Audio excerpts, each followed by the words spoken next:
Hi welcome back to my channel AK ஃபேஷனில் Canva class வந்து சொல்லிக் கொடுத்துட்ருக்கோம். ஸோ கேன்வா கிளாஸ் வந்து நீங்கள் ஜாயின் பண்ண நினச்சிங்கன்னா கீழே டிஸ்கிரிப்ஷனில் வாட்ஸ்அப் குரூப் லிங்க் இருக்குது. ஸோ கண்டிப்பாக மறக்காமல் ஜாயின் பண்ணிக்கோங்க. ஸோ கேன்வா கிளாஸ் அப்படின்னா என்ன அப்படின்னு சில பேர்த்துக்கு டவுட்டாக இருக்கும். ஸோ கேன்வா கிளாஸ் அப்படின்னா என்னென்னு சொல்கிறேன். ஆரி ஒர்க் பண்ணுறவங்களுக்கு வந்து இதை பற்றி நல்லாவே தெரிஞ்சிருக்கும். ஸோ தெரியாதவங்களுக்கும் ஆரி ஒர்க் பிகினர்ஸாக இருக்கவங்களுக்கும் தான் இந்த வீடியோ. ஸோ இப்போ வந்து ஆரி ஒர்க்குன்னு எடுத்துக்கிட்டோம்னா அதுக்கு வந்து நெக் பேட்டர்ன் ட்ரை பண்ணணும். ஸோ டிசைன்ஸ்லாம் நிறைய க்ரியேட் பண்ணணும் இல்லையா. ஸோ நீங்கள் ஒரு ஆப்லேருந்து அதை எடுத்து டவுன்லோட் பண்ணி நீங்கள் போடுவீங்க. ஸோ உங்களுக்கு வந்து நீங்களாம் டிசைன் க்ரியேட் பண்ணுறதுக்காக தான் இந்த கிளாஸஸ்ஸு. ஸோ அது மட்டும் இல்லாமல் உங்களுக்கு நான் 71 பிக்சர்ஸுமே நான் வந்து உங்களுக்கு ப்ரொவைட் பண்ணிடுவேன். ஸோ அதுலேருந்து நீங்கள் மேக் பண்ணிக்கலாம். ஸோ எக்ஸ்ட்ரா இமேஜஸ் வேணும்னாலும் நீங்கள் வந்து கேட்டு வாங்கிக்கலாம். ஸோ இந்த கிளாஸ் வந்து 5 கிளாஸஸ் இருக்கும். ஸோ வந்து உங்களுக்கு நீங்கள் பே பண்ணும்போது உங்களுக்கு 5 கிளாஸஸுமே சென்ட் பண்ணிடுவோம். ஸோ சென்ட் பண்ணிவிட்டு நீங்கள் கிளாஸோட ரிவ்யூ எப்படி இருக்குது அப்படின்னு சொல்லி கண்டிப்பாக சொல்லுங்கள்.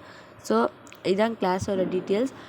ஏகே ஃபேஷனில் ஆரி கிளாஸ், சில்க் த்ரெட் கிளாஸ் சொல்லி கொடுத்துட்ருக்கோம். ஆரி கிளாஸ் ஜாயின் பண்ணுறவங்களுக்கு சில்க் த்ரெட் கிளாஸும் கேன்வா கிளாஸும் ஃப்ரீயாக சொல்லி கொடுத்துட்ருக்கோம். கேன்வா கிளாஸில் மட்டும் ஜாயின் பண்ணி நினச்சிங்கன்னா 49 ருபீஸ் கட்டி நீங்கள் ஜாயின் பண்ணிக்கோங்க. ஸோ ஃபஸ்ட் டைம் என்னோடய சேனலை பார்த்து மறக்காமல் சப்ஸ்கிரைப் பண்ணி பக்கத்தில் இருக்க பெல் ஐக்கானை கிளிக் பண்ணி ஆளுங்கிற நோட்டிஃபிகேஷனை கொடுங்க. ஸோ அப்போ தான் நான் போடுற வீடியோஸ் எல்லாமே உங்களுக்கு நோட்டிஃபிகேஷனில் வரும். தேங்க்யூ.